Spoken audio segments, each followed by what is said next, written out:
Signature Telangana AP drugs capital గా మారాయి. తెలంగాణలో 40,000 మందిని డ్రగ్ ఎడిక్ట్స్ గా గుర్తించారు. వారిని మామూలు మనుషులుగా మార్చడం సాధ్యమేనా?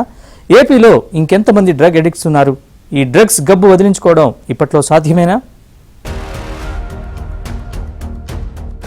జీవితంలో ఉన్నత స్థాయికి చేరాల్సిన పిల్లలు గంజాయి మహమ్మారికి బానిసలవుతున్నారు. మంచి చదువులు చదవాల్సిన వేల మంది మత్తులో చిత్తవుతున్నారు. టీజీనాబ్ అంటే తెలంగాణ యాంటీ నార్కోటిక్స్ బ్యూరో దర్యాప్తులో ఇలాంటి ఘటనలు వేలాదిగా బయటపడ్డాయి.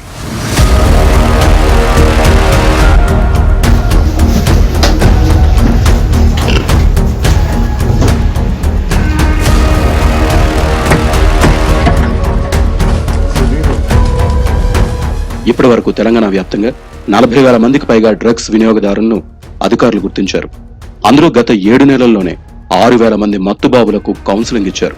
టీజీనాబ్ మత్తు పదార్థాల సరఫరాదారులు, విక్రేతలతో పాటు వాటికి అలవాటు పడి భవిష్యత్తును నాశనం చేసుకుంటున్న యువతను గుర్తించేందుకు స్పెషల్ ఫోకస్ చేసింది.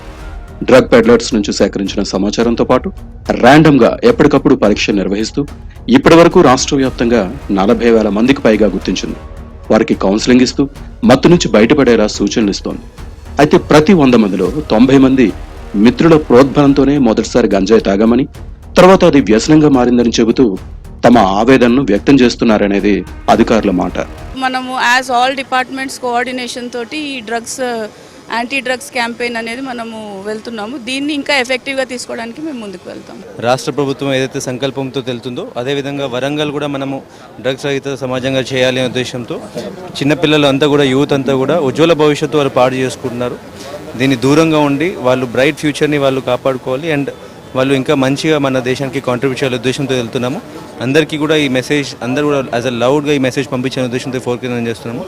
సో అందరూ కూడా to take it sincerely and say no to drugs. మంచి కెరియర్ని బిల్డ్ చేసుకోవాలి, కానీ డ్రగ్స్కి బానిస అయ్యి లైఫ్ స్పాయిల్ చేసుకోవద్దు. పేరెంట్స్కి చుట్టాలందరికీ ప్రాబ్లం అవుతుంది. So say no to drugs. ఖమ్మంలో చిరు వ్యాపారం చేసుకునే వ్యక్తి కుమారుడు ఎంటెక్ చేసి ఐటీ సంస్థలో మంచి ఉద్యోగమే చేస్తున్నాడు. ఒత్తిడి నుంచి బయటపడేందుకు డార్క్ వెబ్ ద్వారా డ్రగ్స్ ఆర్డర్ పెట్టుకున్నాడు. అసోం నుంచి డ్రగ్స్ డోర్ డెలివరీ చేయించుకున్నాడు. పోలీసులు డెకాయిట్ ఆపరేషన్ నిర్వహించి అతను పట్టుకున్నారు. ఇలాంటి ఘటనలు కోకొల్లలుగా బయటపడుతున్నాయి. పబ్లిక్ కి స్పెషల్లీ యూత్ కి డ్రగ్స్ కి ఉన్న నష్టం తెలుసుకోవాలి. మనకు ఉన్న ఉద్దేశం కూడా అందరు పబ్లిక్ కి తెలుసుకోవాలి. మేము డ్రగ్స్ గురించి అవగాహన పెంచుకుంటున్నాము. ఎవరు డ్రగ్స్ కన్జ్యూమ్ చేస్తూ ఉన్నా, అమ్ముతూ ఉన్నా కల్పిస్తే తప్పకుండా వాళ్ళ మీద కఠిన చర్య ఉంటుంది. ఈ మెసేజ్ కూడా సొసైటీకి పోవాలి. మా సిబ్బంది కూడా విజిట్ చేస్తున్నారు. స్కూల్ కాలేజ్కి ప్రిన్సిపల్స్తో కూడా మీటింగ్స్ చేయడం జరిగింది. అదేవిధంగా అన్ని స్కూల్స్ కాలేజెస్లో యాంటీ డ్రగ్ టీమ్ తయారు చేయడం జరిగింది. యాంటీ ర్యాగింగ్ టీమ్ అలాగా వాళ్ళు స్కూల్ కాలేజ్లో ఫస్ట్ లోకల్ లెవెల్లో డ్రగ్ కన్జంప్షన్ లేకుండా ఇన్ష్యూర్ చేస్తారు. ఒకవేళ ఆ ఇన్ఫర్మేషన్ వాళ్ళు చెప్పినా వినట్లేదు అట్లా ఉంటే తప్పకుండా పోలీస్ ద్వారా యాక్షన్ ఉంటుంది. గంజాయి డ్రగ్స్ తీసుకున్న వారిని గుర్తించాలంటే మూత్ర, రక్త, లాలాజల నమూనాల పరీక్షలు చేసి సైకో యాక్టివ్ కాంపౌండ్ ను కనిపెట్టాలి. ఈ నమూనాలు తీసుకుని ల్యాబ్ కు పంపిస్తే కొన్ని రోజుల తర్వాత ఫలితాలు వస్తాయి. టీజీనాబ్ అందుబాటులోకి తెచ్చిన ఆధునిక డ్రగ్స్ టెస్టింగ్ కిట్లను వినియోగించడం మొదలుపెట్టింది. దీంతో వివిధ రకాల మత్తు పదార్థాల వినియోగదారులు ఇట్టే గుర్తిస్తున్నారు. మూత్ర నమూనాల పరీక్షలతో కేవలం 2 నిమిషాల్లో వారు డ్రగ్స్, గంజాయి తీసుకున్నారో లేదో కనిపెట్టేస్తున్నారు.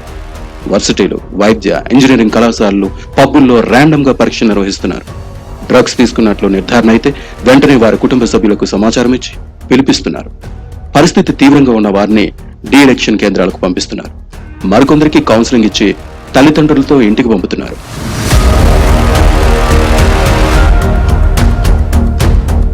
తెలంగాణలో డీఎడిక్షన్ సెంటర్లు కిక్కిరిసే. 10 మంది పట్టే కేంద్రంలో 60 మందికి చికిత్స అందిస్తున్నారు. మాదక ద్రవ్యాలకు అలవాటు పడిన వారిని తిరిగి మామూలు పరిస్థితికి తీసుకువచ్చేందుకు కేంద్ర, రాష్ట్ర ప్రభుత్వాలు దాదాపు ఒక్కొక్కరిపైన నెలకు 15,000 వరకు ఖర్చు చేస్తోంది. అటు ఆంధ్ర విషయానికొస్తే విశాఖ కేంద్రంగా డ్రగ్స్ దందా నడుస్తోంది. ఏజెన్సీ నుంచి వచ్చే గంజాయి నగరంలో అందరికీ విచ్చలవిడిగా దొరుకుతోంది.